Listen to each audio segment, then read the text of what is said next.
et à tous et bienvenue dans le coin sport et pop culture. Et aujourd'hui, on va du coup lister mes comics que j'ai achetés au mois de novembre en VF.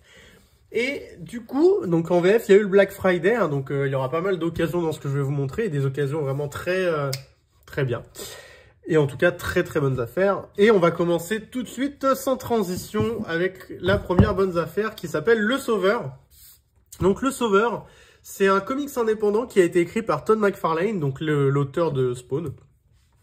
Et jusque-là, il est introuvable en neuf, hein, il est plus édité normalement chez Delcourt. Pour autant, il est trouvable en occasion. Et j'ai eu la chance, pendant le Black Friday chez Gilbert Joseph en ligne, de le trouver à 2,80 €. Donc j'ai sauté dessus parce que j'adore Todd McFarlane. Voilà, il a écrit Spawn, il a créé Spawn, et c'est vraiment un auteur que j'aime bien, même s'il a ses défauts, hein, j'en conviens. Et écoutez, j'ai lu Le Sauveur et c'est plutôt décevant. J'ai pas trouvé ça incroyablement bien, mais on va me dire que pour compléter ma collection de Todd McFarlane, quelque chose qui coûte moins de 3 € dans un comics en édition deluxe, en plus que c'est un grand format comics, c'est pas un petit. Bon, franchement, je me sens pas lésé, quoi. Ça m'a fait une petite lecture quand même pendant le RER, pendant une bonne semaine. Voilà, c'est pas incroyable. Excusez-moi. Ensuite, en neuf, cette fois, on passe à Gunslinger Spawn. Donc si vous regardez mes coins comics VO, vous remarquez que j'achète tout Spawn, que ce soit en VO ou en VF. Ça a un peu être pigeon, mais moi j'adore Spawn, donc c'est comme ça. Gunslinger Spawn, encore une fois, si vous me suivez, maintenant vous savez que c'est probablement la série que je préfère, celle que je trouve la plus classe. En VO, j'en suis, je crois, au numéro 26. En VF, on en est à peu près au numéro 15, je dirais. Donc ils sont en retard, mais c'est normal, hein, c'est la VF. Et de toute façon, c'est la classe, quoi. De toute façon, Gunslinger Spawn, je sais même plus quoi dire, à part que c'est toujours ultra stylé, très beau. Voilà, que ce personnage-là va avoir une série à lui normalement. Et que vraiment, c'est une très bonne série que je vous conseille. On n'a pas besoin de lire Spawn pour la suivre. Elle pète la classe, ce personnage a un charisme fou. Et voilà, Gunslinger Spawn, c'est très cool. Et en plus de ça, vraiment, je tiens à remercier Delcourt dans cette vidéo parce que franchement, la tarification pour acheter du Spawn en France, on s'en rend vraiment pas compte, mais là, ça, en équivalent chez Panini, chez Marvel, on en aurait pour entre 19 et 22 €. Chez Delcourt, on en a pour 16-17, quoi. Franchement, c'est c'est très honnête. Et Gunslinger Spawn, en plus, c'est une très bonne série. Ensuite, je passe du coup à une collection Hachette qui ne se vend pas en librairie. Vous devez vous abonner sur le site Hachette Collection. Et donc là, on en est au numéro 30 et 31, il me semble. Donc c'est le 6e numéro de Spider-Man, donc l'année 1965, qui retrace, du coup, vous allez voir les comics old school des années 60, avec les dessins à l'ancienne de Stan Lee, enfin, les histoires à l'ancienne de Stan Lee dessinées par Steve Ditko. Et ma foi, c'est beaucoup plus sympa qu'acheter les intégrales chez Panini qui coûtent très cher, plus de 30 balles, alors que là j'en ai pour moins de 15 € par numéro. Et en plus de ça, je trouve l'édition très belle. Je sais pas si vous le voyez bien, mais voilà, le titre il brille, même le petit encadré il brille. Il y a un très bon édito au début qui vous explique tout, et il y en a même parfois entre chaque numéro, ce qui est très sympa. Donc non, vraiment les Marvel Origins c'est très bien. Donc on a reçu ce mois-ci Spider-Man 6. Et on a reçu Daredevil, le numéro 2, qui là est dessiné par Wallace Wood. Et écoutez, lui je l'ai lu pour le coup. Et alors j'aime beaucoup le trait de Wallace Wood. Alors même si c'est old school, alors oui c'est old school. Mais je sais pas, je trouve que j'aime bien le dessinateur. J'aime bien, je le trouve pas si vieillot que ça au final, même si le ton des couleurs est vieillot. Mais je sais pas, je trouve que Daredevil est dynamique, qu'il a une manière de bouger qui est vachement vive. J'aime bien, et puis en plus le scénario est plutôt sympa. Et encore une fois, comme je vous dis, j'aime bien l'édition, elle est brillante. Moi, je suis un peu un nifleur, parce que avec ma femme, on a une blague, on m'appelle le nifleur, parce que dès que quelque chose brille, ça, j'aime bien. Mais du coup, toujours l'édito qui est très bien pensé. Donc voilà, ça, c'est les seules choses Marvel que vous aurez dans mes collections, parce que globalement, à part l'univers Ultimate, il n'y a pas grand-chose que j'achète en général chez Marvel, et encore moins chez Panini. Et du coup, on retourne chez Urban avec Vanish.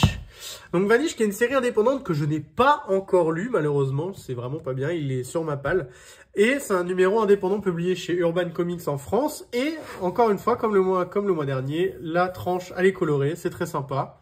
Et tout ce que je peux vous dire, c'est que j'aime beaucoup Ryan Stegman, qui est le dessinateur de ce comics. Et je trouve qu'il a la classe. Voilà. Et que du coup, j'ai hâte de lire parce que ça a une grosse vibe années 90, un peu Spawn. Et du coup, ça m'avait attiré. Et en plus de ça, il est encore trouvable à 10 € pour le tome 1. en offre, entre guillemets, promo pour démarrer, c'est toujours très bien. Je vous conseille d'essayer, même si je ne l'ai pas encore lu. Ensuite, le gros papa, la grosse brique. On est sur l'intégrale 4 de Batman Rebirth. Hop, ça en fait, hein, c'est quand même une intégrale de 650 pages. Hein. Donc 650 pages, j'en ai eu pour 39 €. Très sincèrement, chez Urban, c'est des fous furieux.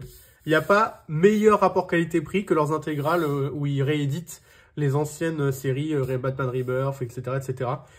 Alors j'avais déjà les trois intégrales précédentes qui étaient très cool. Même si je dois vous dire que le run de Tom King est assez ambigu. Parce que à la fois je l'aime bien et en même temps il y a des vraies grosses déceptions. Notamment déjà le mariage de Catwoman qui est une vraie grosse déception parce qu'on s'attend à quelque chose vraiment... je sais pas, on s'attend à quelque chose mais pas à ce que ça soit en autre boudin comme là ça l'est. Sans trop spoiler, mais globalement c'est décevant à ce moment-là. Mais pareil, les dessins sont très beaux. Il y a quelques moments de bravoure, notamment au début et normalement aussi un peu vers la fin. Donc, on va voir. Hein. J'ai hâte de terminer pour voir si vraiment, sur le global, j'aime bien ou pas le run de Tom King. Pour le moment, je le trouve plutôt cool. À part le moment en Catwoman où vraiment je suis déçu. Le reste, j'aime bien. Ensuite, en occasion, j'ai trouvé Walking Dead l'étranger qui est du coup en cartonné. Parce que moi, les Walking Dead, je les ai tous en édition Prestige. Et du coup, ça m'agace un peu parce qu'ils ont sorti Clementine seulement dans la version softcover. Et ça m'agace de devoir payer un Walking Dead dans une édition, entre guillemets, qui va détonner avec le reste. Et c'est dommage, je trouve, de la part de Delcourt, pour le coup, de ne pas l'avoir sorti à la fois en édition Prestige, peut-être dans un plus petit tirage, et en version souple, comme ils l'ont sorti déjà. En tout cas, l'étranger de Brian Kevogan, je l'ai pas encore lu. Franchement, il m'a coûté 7 €, pareil, chez Gilbert Joseph en occasion. Et ça me dit bien, parce que j'aime beaucoup Brian Kevogan, j'aime bien le trait. Voilà, de Marcos Martin. Il me fait un peu plus penser du coup au Tony Moore du début qu'à Charlie Adler. Et moi, alors je sais que c'est pas populaire, mais j'aimais beaucoup le trait au début de Moore. Et du coup, voilà, j'ai hâte de lire, ça va être très sympa. Après cette petite escale chez Delcourt, on revient chez Urban. Avec Batman et Joker Deadly Duo. L'édition normalement collector Pulps. Et je dois dire que si vous voulez pas l'édition noir et blanc, c'est celle que je vous conseille le plus, l'édition de Pulps. Alors, pas parce que c'est la boutique où je vais tout le temps, même si c'est le cas, mais parce que tout simplement, c'est livré avec un tas de Dex Libris, dont un qui est signé par Marc Silvestri et qui est très beau. Batman et Joker, j'ai pas grand chose à vous dire. Franchement, c'est une super histoire d'un point de vue graphique. Vraiment, il est on fire, notre ami Marc Silvestri. Et l'histoire, au final, qui n'était pas le point où on s'attendait à quelque chose de fou, en effet, c'est pas encore une fois quelque chose de fou, mais c'est vraiment très efficace, très bien écrit, à aucun moment facepalm, aucun moment où c'est mal rythmé. C'est très sympa, c'est une super lecture. Moi, je le compare un peu avec Batman Silence, même si je trouve Batman Silence quand même un peu mieux. Mais globalement, c'est vraiment une bonne lecture à offrir à n'importe qui connaît le concept de base de Batman. C'est magnifiquement illustré et l'histoire est très sympa. Et la relation avec le Joker est franchement très fun à suivre. Ensuite, on enchaîne avec les deux Batman Spawn.